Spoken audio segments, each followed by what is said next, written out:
morning, everyone. Remember this guitar? It's still not done yet. I need to take that bridge off. But what I'd like to do this morning is not work on that bridge, but answer a question that came up yesterday. The question was, what do I do when my fret ends are sticking out and they hurt when I'm playing?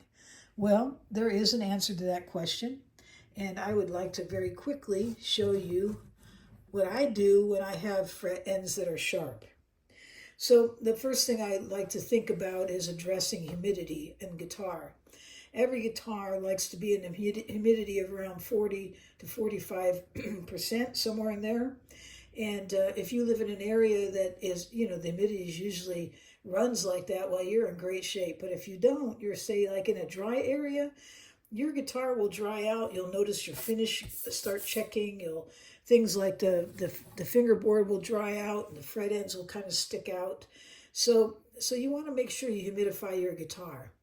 How do you go about that? Well, you need to give your guitar a spa day. And I do that with humidifiers ever so often.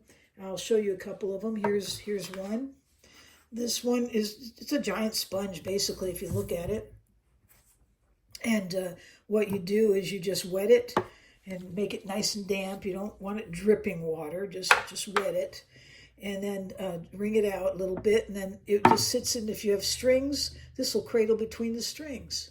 And it works real nice. Put it in your case, shut the case off, let it sit for a couple days. It'll do the guitar good. It will love the spa day. And then another style, this is called the Lifeguard humidifier. Once again, you see the sponge. It's a giant sponge. Just wet it. Make sure it's not dripping. And then this one just sits in the sound hole. Whoops, like so. There we go. And then put it in case, and then you let it sit for a couple of days. Let the guitar have a little bath in that humidity. If you can't afford any of that, well, let me show you another thing you can do. Just go get a sponge from the kitchen, a clean one at that, wet it down, wring it out, and then, those containers you get with raspberries and blueberries and even the cherry tomatoes from the grocery store. Just get one of those containers, put your damp sponge inside that, poke holes in it, and stick that in up near the headstock or wherever you can fit it in the case. And then close the case up and let it set for a couple of days. It works good. It gives it the humidity that the guitar will need. It'll help it out. So once you address humidity, it's time to think about those file ends. And what I use is a fret file.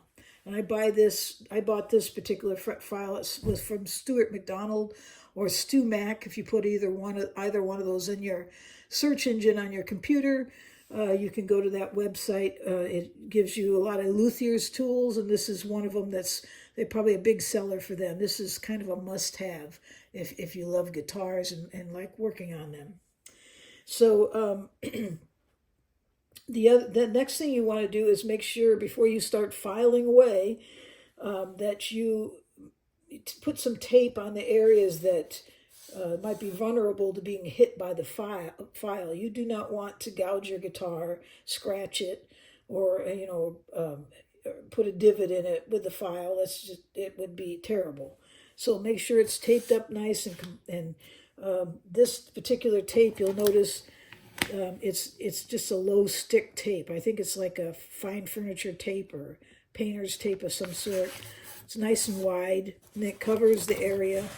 And when I pull it up, I'm not pulling up the finish.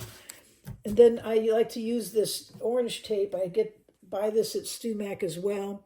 This is generally used for taping up the binding when you're putting the binding on guitar, that edge. It'll be used to tape it down as you go along when you're gluing it in place. But it's also good for using to tape around the frets that you're going to be working on. You just notice that I already have some laid out here to show you. And what that does is when you're working, you're not going to gouge or scratch or put a divot into your fingerboard. You just want to address the edges of those frets. So what I'll do is I'll come over to the fret and I'll run my fingers up like this. And if I feel like, there's something sticking out, the frets hasn't been cut right and hasn't been filed back enough, then I'll take my fret file and just take the side of it and and of course I have tape in place, and I'm not going to file right now. I'm just going to show you because this is really nice, and I'll just file up until that edge is against, it comes smooth against the fingerboard. Now, this fret file has an end on it that's rounded.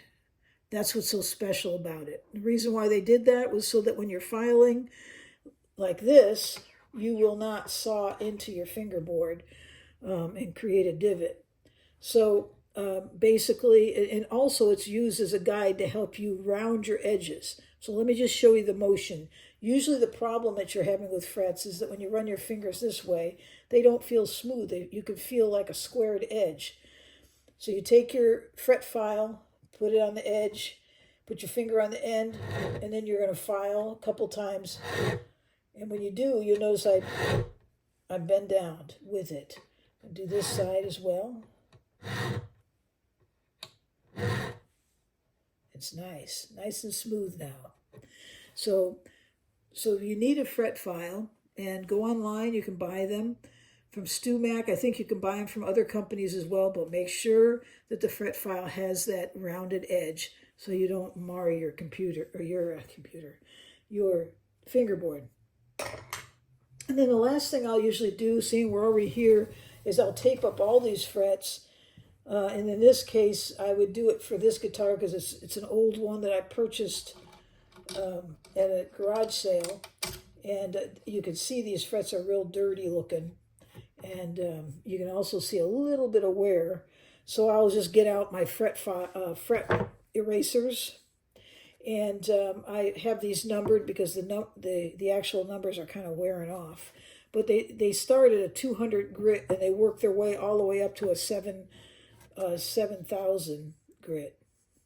Or excuse me, 8,000 grit, which is this one. And so I'll start low with the 200 grit, and I'll go over each of those a couple times. Then I'll move to the next one, which I think it goes up to 300, and it goes up to 400, and I'll just keep working all the way up until I get to the high one, which is 8,000. And by the time you get to that one,